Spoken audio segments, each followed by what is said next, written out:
విన్భక్తి ప్రేక్షకులందరికీ నమస్కారం. ఈ రోజు మనతో ఉన్నారు ప్రముఖ ఆధ్యాత్మికవేత్త, జ్యోతిష్య పండితులు మరియు తంత్ర సాధకులు బ్రహ్మశ్రీ సుభాష్ శర్మ గురువు గారు ఉన్నారు. మాట్లాడదాం. నమస్కారం గురుగారు.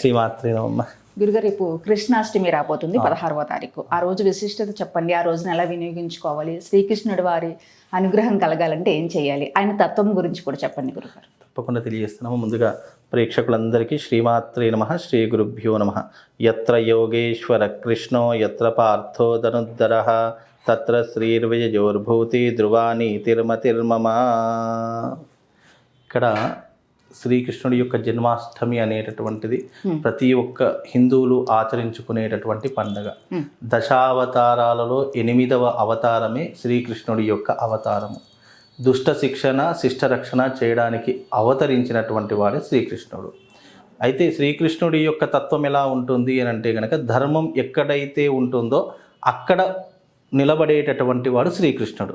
అధర్మం వైపు ఎంతమంది ఉన్నా ధర్మం అనేటటువంటిది ఎప్పటికైనా విజయం సాధిస్తుంది అనడానికి నిదర్శనమే శ్రీకృష్ణుడు ఎక్కడ ఉంటే అక్కడ ధర్మం ఉన్నట్టే అని అర్థం చేసుకునేటటువంటి తత్వం శ్రీకృష్ణ తత్వం.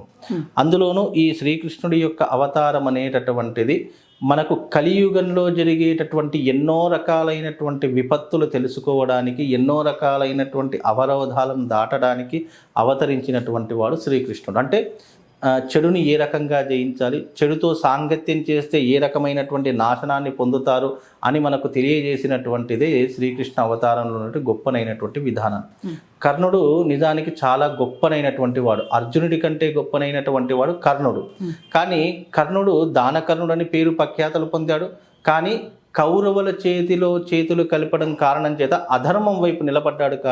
కనుక ఈ యొక్క కర్ణుడు కూడా మరణాన్ని పొందినటువంటి దాఖలను కల్పిస్తున్నాయి. అంటే ఎంత మంచివాడైనా మనం చేసే సాంగత్యము, మనం చేసేటటువంటి స్నేహము చెడ్డవాడితో చేస్తే అతడు కూడా చెడ్డవాడితోగానే ప్రపంచమంతా కూడా గుర్తిస్తుంది అని అర్థం చేసుకునేటటువంటి తత్వం శ్రీకృష్ణుడి యొక్క తత్వం. అంటే ద్వాపర యుగంలో ఎంత మంచివాడైనప్పటికీ కూడా చెడు సాంగత్యం చేస్తే ఎలాంటి మరణం పాలవుతాడు అని తెలిపినటువంటిదే శ్రీకృష్ణుడి యొక్క తత్వంలో ఉన్నటువంటి గొప్పతనం. అలాగే ఎంత పేదవాడైనా, కడజాతి వాడైనా మంచివాడితో స్నేహం చేస్తే గొప్ప పేరు ప్రఖ్యాతలు పొందుతాడు అనడానికి నిదర్శనం కుచేలుడు. శ్రీకృష్ణుడితో చిన్నప్పటి నుండి స్నేహం చేసినటువంటి వాడు, మంచితో స్నేహం చేసినటువంటి వాడు, ధర్మంతో స్నేహం చేసినటువంటి వాడు, దారిద్రుడైన శ్రీకృష్ణుడి యొక్క సేవలు అందించుకొని గొప్పనైనటువంటి కీర్తి ప్రఖ్యాతలను పొందినటువంటి వాడు కుచేలుడు. అంటే ఇక్కడ ధర్మం వైపు ఎవడైతే నిలబడతాడో వాడు ఎప్పటికైనా మంచి పేరు ప్రఖ్యాతలను పొందుతాడు. అధర్మం వైపు పేరు ప్రఖ్యాతలు ఉన్నటువంటి వాడైనా సరే అధర్మం వైపు నిలబడితే వాడు ఎప్పటికైనా పతనం కాక తప్పదు అని అర్థం చేసుకోవాలి.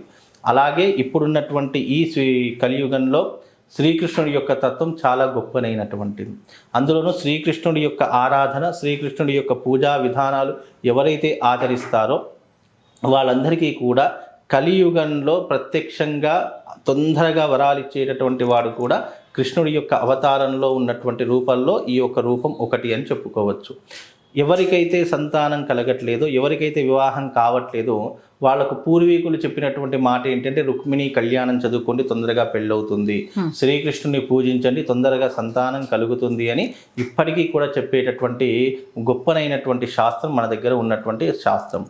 కాబట్టి ఈ కృష్ణాష్టమి రోజున ఎవరైతే వివాహం కావట్లేదో, ఎన్ని ప్రయత్నాలు చేసినా వివాహం కావట్లేదు, ఎన్ని డాక్టర్ దగ్గర తిరిగినా సంతానంలో ఏదో ఒక ఇబ్బందులు వస్తున్నాయి, లేదా మిస్క్యారీ అయిపోతుంది అనుకున్న ప్రతి ఒక్కరూ కూడా ఈ కృష్ణాష్టమి రోజున కృష్ణుడికి వెన్నను సమర్పించండి. ఆ వెన్నను సమర్పించడం ద్వారా మీకు వివాహం అవుతుంది, తొందరగా సంతానం కలుగుతుంది, మీకున్నటువంటి ఆర్థికపరమైనటువంటి ఇబ్బందులు కూడా తొలగిపోయేటటువంటి అవకాశం ఉంటుంది. కృష్ణుడి యొక్క జన్మాష్టమి అర్థం ఏంటి? కృష్ణుడి యొక్క లీలలను గుర్తు తెచ్చుకోవడానికి జరుపుకునేటటువంటిది. కృష్ణుడు ధర్మం వైపు నిలబడ్డాడు కాబట్టి ఎప్పుడైతే భగవంతుడు కొత్త అవతారాన్ని దాలుస్తాడో అక్కడ ఏమవుతుంది? కలి యొక్క ప్రభావం పెరిగిపోయి దుష్ట శిక్షణ, శిష్ట రక్షణ చేయడానికి ఉద్భవించినటువంటి అవతారమే కృష్ణావతారము అని చెప్పడం జరిగింది. కాబట్టి ఆయనను గుర్తు చేసుకోవడానికి ఆయన చిన్ననాటి నుండి జరిగినటువంటి లీలలు, ఆయన చిన్ననాటి నుండి చేసినటువంటి ఏవైతే పనులు ఉన్నాయో వాటన్నిటిని గుర్తు చేసుకొని చిన్నపిల్లలు ఉట్టులు కొట్టడము, చక్కగా భగవంతుని ఆరాధన చేసుకోవడము, ఏం చక్కగా వెన్నను సమర్పించుకోవడము, ఇలా ఎన్నో రకాలైనటువంటి విధి విధానాలు ఆ రోజున ఆచరించేటటువంటి పద్ధతులు మన సనాతన ధర్మంలో ఉన్నటువంటి విధానాలు.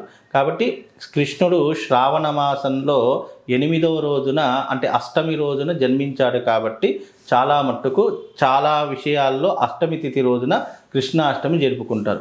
వైష్ణవులు రోహిణీ నక్షత్రంలో కృష్ణుడు పుట్టాడు కాబట్టి వాళ్ళు రోహిణీ నక్షత్రం ప్రకారంగా అంటే 2 రోజుల పాటు పండుగలు చేసుకుంటారు. అంటే అడ్డబొట్టుదారులేమో అష్టమి తిథి రోజున జరుపుకుంటారు. అలాగే నిలువు బొట్టు వాళ్ళేమో రోహిణీ నక్షత్రం ఉన్న రోజున కృష్ణాష్టమి జరుపుకుంటారు. కాబట్టి కృష్ణాష్టమి అనేటటువంటిది ఆనందంగా సంతోషంగా 10 మంది కోలాటాల మధ్య జరుపుకునేటటువంటి పండగగా గుర్తుంచుకోవాలి. అలాగే ధర్మానికి ప్రతీకగా నిలబడినటువంటి వాడు కృష్ణుడు అని అర్థం చేసుకోవాలి. చెడు వైపు ఎంతమంది ఉన్నా మంచివాడు చెడ్డవాడితో కలిస్తే ఏ రకంగా నాశనం అయిపోతాడు అని నిదర్శనంగా చూపినటువంటి విధానాలు ఉన్నాయి. మంచివాడు పేదవాడు అయినప్పటికీ కూడా, వేరే జాతివాడైనప్పటికీ కూడా, ఇతర మతస్థులైనా ఇతర జాతులైనా కూడా మంచివాడితో సాంగత్యం చేయడం వల్ల వాళ్ళు పేరు ప్రఖ్యాతలు ఏ రకంగా పొందారు అని కూడా మనం దీని యొక్క సారాంశంగా తెలుసుకోవచ్చు. అలాగే కృష్ణుని పూజించడం ద్వారా అర్థించడం ద్వారా మన కోరికలను నెరవేర్చుకోవచ్చు అని కూడా చెప్పుకోవచ్చు. ఇలా ఎన్నో రకాలైనటువంటి విధి విధానాలతో కూడుకున్నటువంటిదే శ్రీకృష్ణుడి యొక్క తత్వము. శ్రీకృష్ణుడు ఎన్ని మాయలు చేసినా, ఎన్ని రకాలైనటువంటి పనులు చేసినా అది కేవలము ధర్మ రక్షణ కోసమే చేస్తాడు అని అర్థం చేసుకోవాలి. కృష్ణుడు మాయగాడు, మోసాలు చేస్తాడు, ఎన్నో రకాలుగా నమ్మించి చేస్తాడు అని చెప్పారు. గోపికలు అని చెప్పేసి 16,000 మంది గోపిలతో రాసక్రీడలు ఆడాడు, 8 మంది భార్యలను చేసుకున్నాడు. ఇవన్నీ కూడా మనము ఊహించుకోవడానికి, లేదా భాగవతంలో చెప్పినట్టు శ్రీకృష్ణుడు ఇప్పటికీ కూడా అస్ఖలిత బ్రహ్మచారి అనే చెప్పడం జరిగింది తప్ప కేవలం ఆయన యొక్క లీలా వినోదంగా ఏర్పడినటువంటివే. ఆయన గతంలో రామాయణ కాలంలో కావచ్చు, కృతయుగంలో, త్రేతాయుగంలో ఆయన వరాలు ఇచ్చినటువంటి విధానాలు కావచ్చు, అవన్నీ నెరవేర్చుకోవడానికి అవతరించినటువంటిది శ్రీకృష్ణుడి యొక్క అవతారం. కాబట్టి ఈ శ్రీకృష్ణుడి యొక్క అవతారం అనేటటువంటిది ధర్మ రక్షణ కోసం అవతరించబడింది. 100 మంది కౌరవులున్నా, 5 పాండవులున్నా, 5 దగ్గర ఎందుకు ఇప్పుడు ఎవరైనా సరే బలవంతుడి వైపే ఎవరైనా నిలబడతాడు. అందులో 100 మంది కౌరవులు, వాళ్ళకి రాజ్యాలు, ఎన్నో రకాలైనటువంటి విధానాలు ఉన్నప్పటికీ కూడా వాళ్ళ దగ్గర నిలబడకపోవడానికి కారణం ఏంటంటే ఎప్పటికైనా ధర్మమే నిలుస్తుంది, ధర్మమే గెలుస్తుంది అని చెప్పినటువంటి గొప్పనైనటువంటి సారాంశము మనకు శ్రీకృష్ణుడి యొక్క అవతారం. కాబట్టి శ్రీకృష్ణుడిని మనం ఎన్ని రకాలుగా పూజించినా, ఎన్ని రకాలైనటువంటి విధి విధానాలతో అర్చించినా తప్పకుండా పుణ్యము పురుషార్థం కలిగేటటువంటిదే శ్రీకృష్ణుడి యొక్క జన్మాష్టమి యొక్క విలువలు. కాబట్టి దాన్ని ప్రతి ఒక్కరూ పాటించి ఆయన యొక్క అనుగ్రహాన్ని పొందితే ఆయన తప్పకుండా అనుగ్రహించి మన కోరికలు తీరుస్తారమ్మా. చాలా చాలా అద్భుతంగా చెప్పారు ఆయన తత్వం గురించి.